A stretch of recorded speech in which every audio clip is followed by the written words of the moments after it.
Pengoperasian pesawat Garuda yang menggunakan CRJ-1000 dan ATR 72600 mengalami kerugian yang fantastis mencapai 600 juta dolar Amerika Serikat.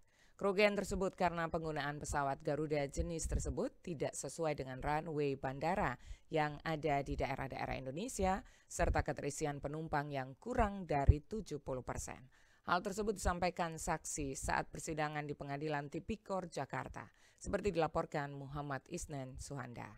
Revenue untuk tiket isian atau mungkin seat load factor-nya itu CRJ sama ATR itu rata-rata hanya di kisaran. Pengadilan Tipikor Jakarta pada Pengadilan Negeri Jakarta Pusat kembali melaksanakan sidang lanjutan kasus dugaan tindak pidana korupsi pengadaan pesawat CRJ-1000 dan ATR 72600 yang merugikan keuangan negara hingga lebih dari 600 juta US dollar atau sekitar 9,3 triliun rupiah dengan terdakwa mantan Direktur Utama PT Garuda Indonesia, Emirsyah Sattar, dan juga pengusaha Sutikno Sudarjo. Sidang yang diketuai Majelis Hakim Rianto Adam Ponto menghadirkan 5 orang saksi dari PT Garuda Indonesia Tbk, diantaranya Direktur Keuangan PT Garuda 2012-2014 dan anggota Tim Restrukturisasi Garuda. Dalam kesaksiannya, mantan Direktur Keuangan PT Garuda menyebut telah terjadi kerugian dalam pengoperasian pesawat CRJ-1000 dan ATR 72600.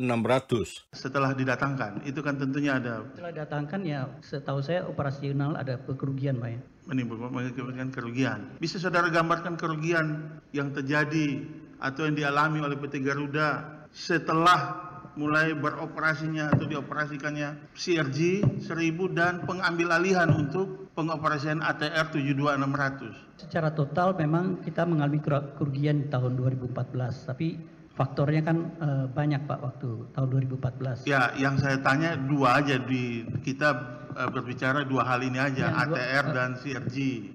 Ya, kalau dilihat dari angka-angka CRJ sama ATR kan memang mengalami kerugian waktu operasi.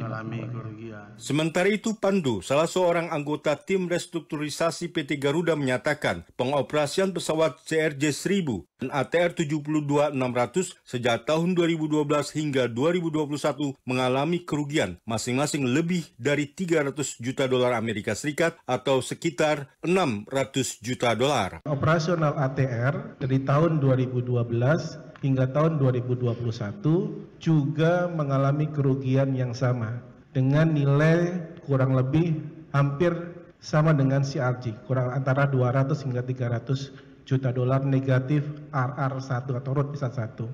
Sebelumnya, Jaksa Penuntut Umum mendakwa Emirsyah Sattar telah melakukan perbuatan memperkaya diri sendiri atau orang lain atau suatu korporasi. Jaksa juga menyebut Sattar telah menyalahi hukum karena sudah tanpa hak menyerahkan rencana pengadaan armada yang merupakan rahasia perusahaan PT Garuda Indonesia ke Sutikno Sudarjo yang selanjutnya diteruskan ke perusahaan Bombardir selaku vendor pengadaan pesawat PT Garuda Indonesia.